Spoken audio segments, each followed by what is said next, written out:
হৃদমায়ার প্রেমগাথা লিখেছেন রিক্তা ইসলাম মায়া। আজকে থাকছে উপন্যাসটির ৪৯তম পর্ব। উপন্যাস পাঠে আছি আমি তারিফ। দীর্ঘ সময়ে কান্নার দারুণ চোখ মুখ ফুলে উঠেছে মুক্তার।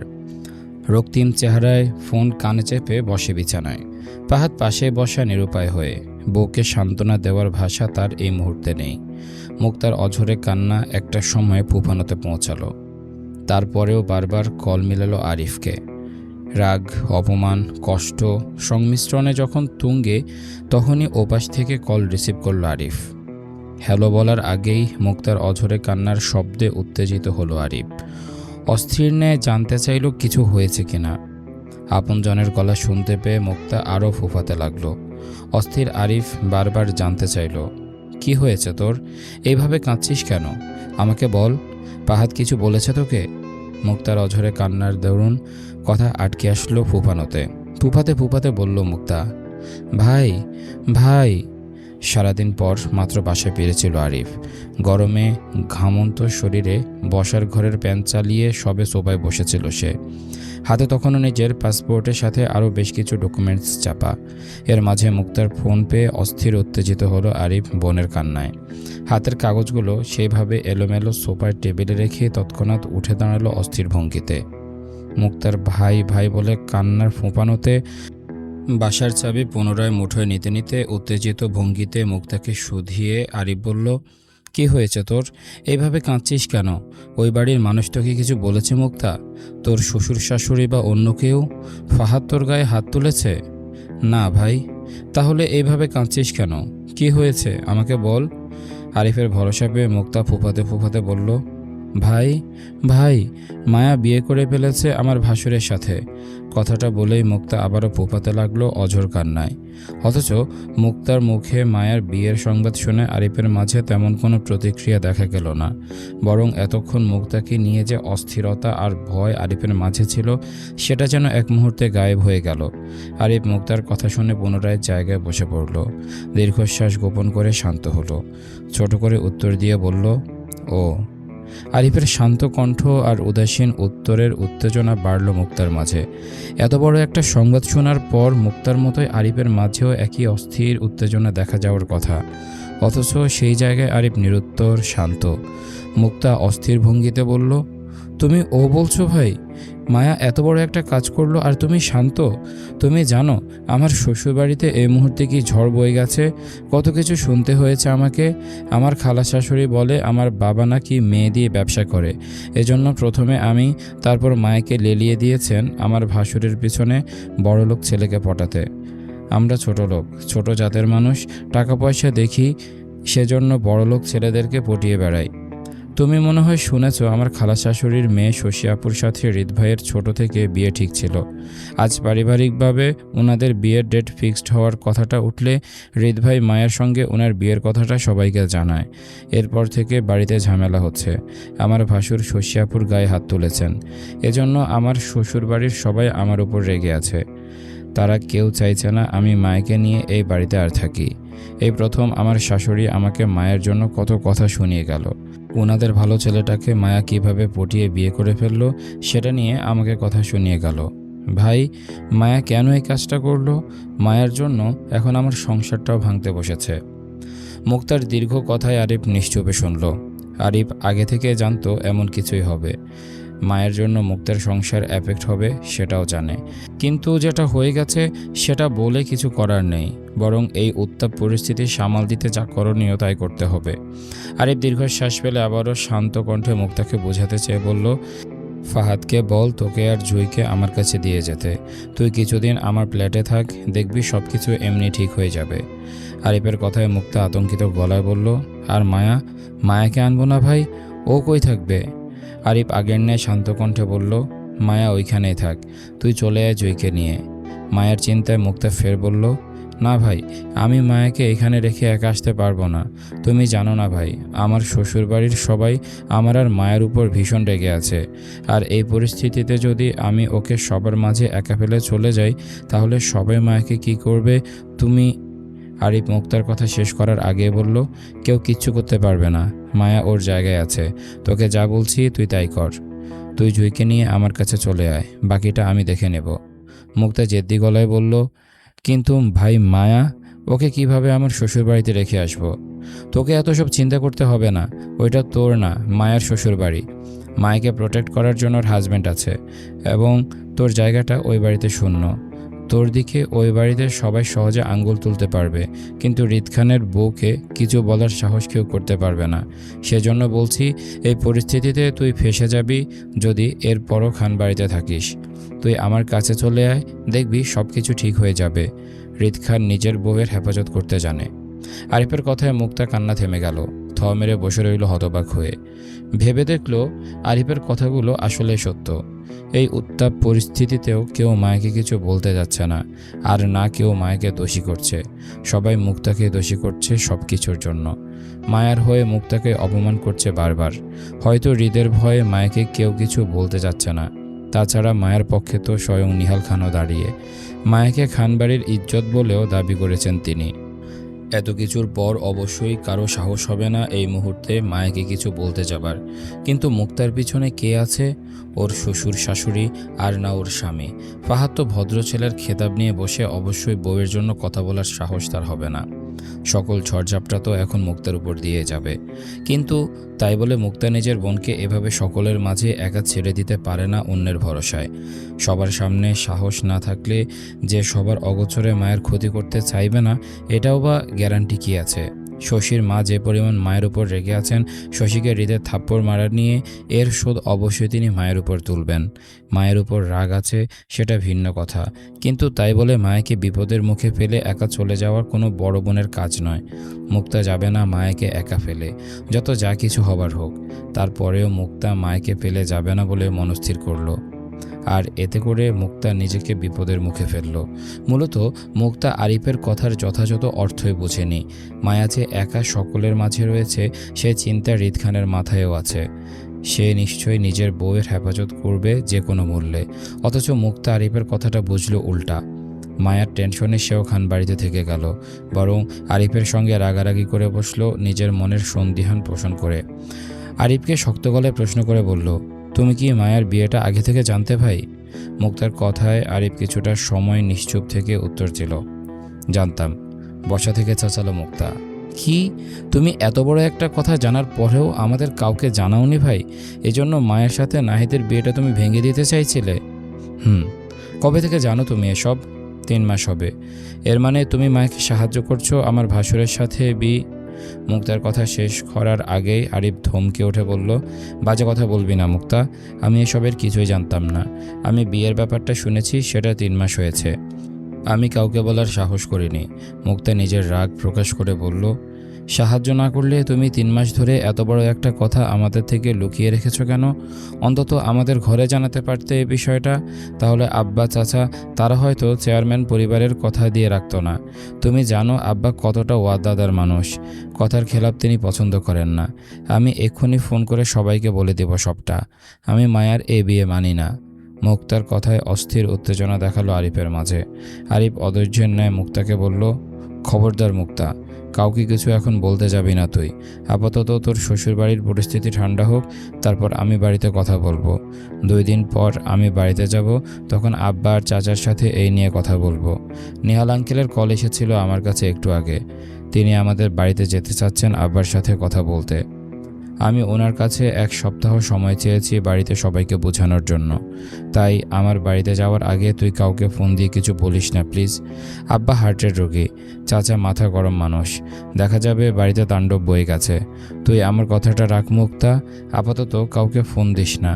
আমাকে 2টা দিন সময় দে, আমি ঠান্ডা মাথায় সবাইকে বোঝানোর চেষ্টা করব। ভরসা রাখ। আরিফের কথায় মুক্তা রেগেমেগে কল কাটতে কাটতে বলল, আমি পারবো না, আমি এক্ষুনি ফোন করে সবাইকে বলে দেব। কথাটা বলে মুক্তা কল কেটে দিয়ে হাতের ফোনটা ছুঁড়ে মারল দূরে। রাগে জেদ্দে 2 হাতে মুখ ঢেকে আবারও কাঁদতে বসলো। তখন রাগে আরিফকে হুমকি দিয়ে বললেও মুক্তা বাড়িতে কল দিল না, কারণ সে জানে এই মুহূর্তে কল দিলে হিতে বিপরীতে চলে যাবে পরিস্থিতি। মুক্তা যেমন মায়ার এই বিয়ে মানে না, তেমনি ওদের পরিবারের কেউ মানবে না। এই সম্পূর্ণ সময়টাতে ফাহাদ ছিল নীরব দর্শক। একদিকে বউ ও তার শ্বশুরবাড়ির মানুষ, অন্যদিকে নিজের পরিবার। ফাহাদ গুড বয় হওয়াতে হৃদের মতন নিজের বউয়ের পক্ষ টেনে কথা বলতে পারছে না, আর না অন্যায়কে অন্যায় বলতে পারছে, শুধু চুপচাপ দেখা ছাড়া। সেজন্য হয়তো আরিফ বারবার মুক্তাকে বোঝাতে চাইছিল ফাহাদ হৃদ খান নয় যে পরিবারের বিরুদ্ধে গিয়ে নিজের বউয়ের সম্মান বাঁচাবে। অন্যায় না থাকা সত্ত্বেও সবাই খুব সহজে ফাহাদের বউয়ের দিকে আঙ্গুল তুলতে পারবে, কিন্তু অপরাধী হয়েও কেউ হৃদ খানের বউয়ের দিকে আঙ্গুল তুলতে পারবে না। সেজন্য হৃদ খানের বউ হৃদের কাছে হেফাজত, আর ফাহাদের বউ চলে যাক ভাইয়ের কাছে। অতি সূক্ষ্মভাবে বিষয়টা ভেবে ফাহাদ মত্ত হয়ে বসে রইল মুক্তার পাশে। আসলে ফাহাদ ছোট থেকে ভদ্র, বাবা মার ন্যাওটা আর ভালো ছেলে, সেজন্য কখনো ন্যায় থাকার পরেও বউয়ের পক্ষ নিয়ে কথা বলতে পারে না, যেমন আজও পারেনি। আসলে মানুষ ঠিক বলে, পরিবারের বেয়াদব অভদ্র ছেলেদের বউরা সবসময় সম্মানে থাকে, ভালো থাকে, তাদের দিকে কেউ সহজে আঙ্গুল তুলতে পারে না স্বামীর ভয়ে। কিন্তু দিন শেষে অশিক্ষিত ভদ্র ভালো খেতাব পাওয়া পুরুষদের বউরাই থাকে। সকাল গড়িয়ে দুপুর হলো। মায়কে নিয়ে ঘরবন্দি হয়ে বসে আছে জুঁই। অতিরিক্ত কান্নার ফলে দু চোখ মুখ ফুলে একাকার। জুঁই মায়ের পাশে অপরাধীর ন্যায় বসে আছে। সান্ত্বনা দেওয়ার মতন ভাষা এই মুহূর্তে জুঁইয়ের কাছেও নেই। এমন পরিস্থিতিতে পড়বে সেটা আগে থেকে জানতো, কিন্তু তারপরেও ভয় আছে জুঁই। সকালের ঘটনার পর মুক্তাকে কোথাও দেখা যায়নি, এমনকি খানবাড়ির কাউকে দেখা যায়নি ওদের কক্ষের আশেপাশে। তবে জুঁইয়ের হাতের ফোনটায় কিছুক্ষণ পরপর রাদীপ আসিফের কল আসছে বারবার। মায়ার খোঁজ নিচ্ছে তারা। এর মাঝে দুবার আয়নের কল এসেছে জুঁইয়ের ফোনে। মায়ার পাশাপাশি জুঁইয়ের খবরও নিচ্ছে সে। এতে জুঁই ভীষণ খুশি। যাক, অবশেষে আয়নের সঙ্গে অল্প ফোন আলাপ হয়েছে, এটাই অনেক। জুঁই আয়নের বিষয়ে ভীষণ অনুতপ্ত।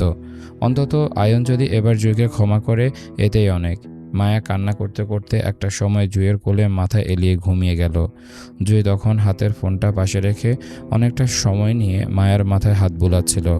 হঠাৎ ফোনের ড্রাইভের শব্দে পাশে তাকাতে দেখল ফোনের স্ক্রিনে আয়নের নামটা ভাসছে। আনন্দিত মনে তাড়াহুড়ায় আয়নের কলটি রিসিভ করে কানে দিতে সালাম দিল জুঁই। আসসালামু আলাইকুম। আয়ন রয়ে শোয়ে সালামের উত্তর দিয়ে সরাসরি মায়ের কথা জানতে চেয়ে বলল, মায়া কই? জুঁই উত্তর দিয়ে বলল, পাশেই, কাঁদতে কাঁদতে মাত্র ঘুমোচ্ছে। আয়ন স্বাভাবিকের ন্যায় পুনরায় জানতে চাইল, আপনাদের কেউ কিছু বলেছে জুঁই? না। মায়া খেয়েছে কিছু? না। আপনি? না। কেউ খাবার দিয়ে যায়নি আপনাদের? না। আয়ন চুপ করে গেল ইতস্ততায়। কেউ যে ওদের দুপুরে খাবার দিয়ে যাবে না এমনটা ভাবেনি আয়ন। সবাই না হোক, অন্তত হেনা খান এমন সময় যে বাড়ির অতিথিদের না খাইয়ে রাখবে। অথচ আয়নের ধারণাতে ছিল না খানবাড়িতে রান্নাই হয়নি তখনও, আর না কেউ খেয়েছে। সবাই শশীকে নিয়ে ব্যস্ত। অস্থির উত্তেজনায় দুর্বল মানসিকতার জন্য জ্ঞান হারিয়ে বেডে শুয়ে আছে শশী, যার জন্য হেনা খান কক্ষ হতে বের হয়ে মায়াদের খোঁজ নিতে পারেনি। এর মাঝে খানবাড়ির পারিবারিক ডক্টর এসে শশীর চেক আপও করে গেছেন একবার। শশীকে রেস্ট নিতে বলে তিনিও বেরিয়ে গেছেন, এই বলে যেন শশীকে মানসিক চাপ থেকে দূরে রাখেন সবাই। শশীকে ঘুমে দেখে আশ্বস্ত হয়ে সবাই এসে বসলো ড্রয়িং রুমে। তোড়জোড় চালিয়ে হেনা খান ছুটল বাড়ির সদস্যদের জন্য দুপুরের খাবারের আয়োজন করতে। সময় তখন 12টা পার হয়ে 1টার ঘরে। অসময়ে ফোন আসলো আয়নের জুঁইয়ের ফোনে। আয়ন জুঁই দুজনেই জানে না নিচে কি হচ্ছে। আয়ন খানিকটা সময় চুপ থেকে জুঁইকে ডাকলো ঠান্ডা স্বরে, জুঁই। আয়নের শান্ত কণ্ঠ জুঁইকে অশান্ত করল। বুকের ভিতর এক মুহূর্তের জন্য তোলপাড় হলো আয়নের ভেজা লহমায় স্বর। জুঁই টিপটিপ বুকে ছোট করে উত্তর দিল মিহিস্বরে, আমি কিছু চাইলে আপনি সেটা আমাকে দিবেন? আয়ন কিছু চাইবে আর জুঁই তা দিবে না, সেটা কখনো হবার নয়। জুঁইয়ের সাধ্যের ভেতর থাকলে অবশ্যই দেবে সে। আয়নের কথার যথাযথ অর্থ না বুঝে জুঁই তৎক্ষণাৎ সম্মতি দিয়ে বসল।